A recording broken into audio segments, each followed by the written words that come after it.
बिस्मिल्लाहिर्रहमानिर्रहीम। अस्सलाम वालेकुम। आप देख रहे हैं मेरा यूट्यूब चैनल। अब तक आपने मेरे चैनल को सब्सक्राइब नहीं किया तो प्लीज़ सब्सक्राइब कर दें, बेल आइकन को प्रेस कर दें ताकि मेरी आने वाली हर नई वीडियो आपको सबसे पहले मौसूल हो सके। पिछली वीडियो में हमने बात की थी नमाज जनाजा से मुताल्लिक। इस वीडियो में हम बात करेंगे दफन का तरीका और उसके आदाब क्या हैं। हज़रत साद बिन अबी वक़ास रज़ी अल्लाह अन्हु के साहबजादे आमिर से बयान करते हैं, वालिद माजिद साद बिन अबी वक़ास रज़ी अल्लाह अन्हु ने अपने मर्ज़ वफ़ात में वसीयत फरमाई थी, मेरे वास्ते बगली कब्र बनाई जाए और उसको बंद करने के लिए कच्ची ईंटें खड़ी कर दी जाए, जिस तरह रसूल अकरम सल्लल्लाहु अलैहि वसल्लम के लिए किया गया था। सही मुस्लिम। इससे मालूम हुआ कि कब्र का अफजल और बेहतर तरीका यही है कि वो बगली बनाई जाए और कच्ची ईंटों से उसको बंद किया जाए। रसूलुल्लाह सल्लल्लाहु अलैहि वसल्लम की कब्र मुबारक भी इसी तरह बनाई गई थी, लेकिन अगर ज़मीन ऐसी कच्ची हो कि बगली कब्र ना बन सके तो फिर दूसरे तरीके की कब्र बनाई जाए, जिसको शक कहते हैं। बाज़ रिवायत से मालूम होता है रसूल अकरम सल्लल्लाहु अलैहि वसल्लम के ज़माने में हस्ब मौका दोनों तरह की कब्रें बनाई जाती थी, लेकिन अफजल लहद यानी बगली कब्र ही का तरीका है। हश्शाम बिन आमिर अंसारी रज़ी अल्लाह अन्हु से रिवायत है, रसूल अकरम सल्लल्लाहु अलैहि वसल्लम ने आहद के दिन फरमाया, शोहदा के लिए कब्रें खोदो और उनको वसी और गहरा कर दो, अच्छी तरह बनाओ, दो दो तीन तीन को एक एक कब्र में दफन करो और इनमें से जिनके पास कुरान ज़्यादा हो उसको आगे करो और मुकद्दम रखो। सनन अबी दाऊद। ग़ज़वा उहद के करीब 70 के करीब सहाबा कराम शहीद हुए थे। इन सब के लिए इस वक्त अलग अलग कब्रें खोदना बहुत मुश्किल काम था और ऐसे मौक़ों के लिए रसूल अकरम सल्लल्लाहु अलैहि वसल्लम को एक नज़ीर भी कायम करनी थी। इसलिए आपने हुक्म दिया कि एक एक कब्र में दो दो तीन तीन दफन किए जाएं, लेकिन इसकी ताकीद फरमाई कि कब्रें बाकायदा खोदी जाएंगी, गहरी भी होंगी, वसी भी होंगी। और एक हिदायत ये भी कर दी गई कि एक कब्र में जब मुतअद्दिद शहीद दफन किए जाएं तो तरतीब में मक़दम यानी पहले और किबले की जानिब उसको रखा जाए। जिसके पास कुरान ज़्यादा होगा गोया वो इमाम है और उसके साथ वाले मुक्तदी इस हदीस की बिना पर जंग के जैसे गैर मामूली हालात में जायज़ है कि एक एक कब्र में कई मुर्दों को दफन किया जाए।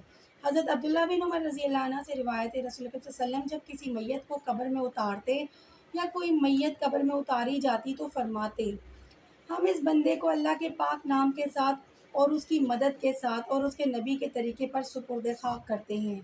और इसी हदीस की बाज़ रिवायतों में ये भी दर्ज है, इमाम जाफ़र सादिक अपने वालिद माजिद इमाम मोहम्मद बाकिर से बतरीक इरसाल रिवायत करते हैं, रसूल अकरम सल्लल्लाहु अलैहि वसल्लम ने एक मैयत पर यानी दफन के वक्त उसकी कब्र पर दोनों हाथ एक साथ भर के 3 दफ़ा मिट्टी डाली और अपने साहबजादे इब्राहिम की कब्र पर पानी छिड़का या छिड़कवाया और उसके ऊपर संग रेज़े डलवाए।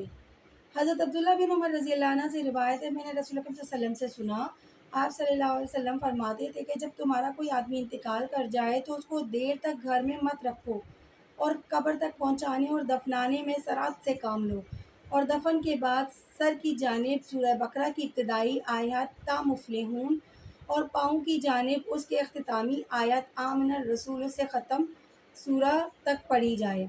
ये हदीस इमाम बकी ने शाबुल ईमान में रिवायत की है और साथ ही कहा है कि सही ये है कि हज़रत इब्न उमर रज़ी अल्लाह अन्हु का कौल है, रिवायत में है जिससे रसूल अकरम सल्लल्लाहु अलैहि वसल्लम की तरफ से इसकी निस्बत की गई है, सनद के लिहाज से ये साबित नहीं है।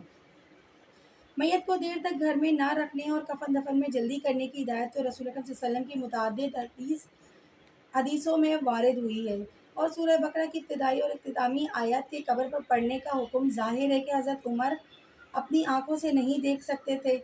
यकीनन ये बात भी उन्होंने रसूल अकरम सल्लल्लाहु अलैहि वसल्लम से ही सीखी होगी। इसलिए सनद के लिहाज से अगरचे ये हदीस मरफूअन साबित ना हो सकी, लेकिन मुहद्दिसीन और फुक़हा के उसूल पर ये हुक्म मरफूआ ही है। अल्लाह ताला से दुआ है कि अल्लाह ताला कुल मोमिन मुसलमानान को नबी पाक सल्लल्लाहु अलैहि वसल्लम के तरीक़े के मुताबिक ही तदफ़ीन नसीब करे, हम सब की मग़फ़िरत फ़रमाए, हम सब को अज़ाब कब्र से जहन्नम की आग से महफूज रखे, हमारी भी बख्शिश करे और हमें भी जन्नतियों में शामिल करे। अपनी ख़ास दुआओं में मुझे भी याद रखिएगा। अल्लाह हाफ़िज़।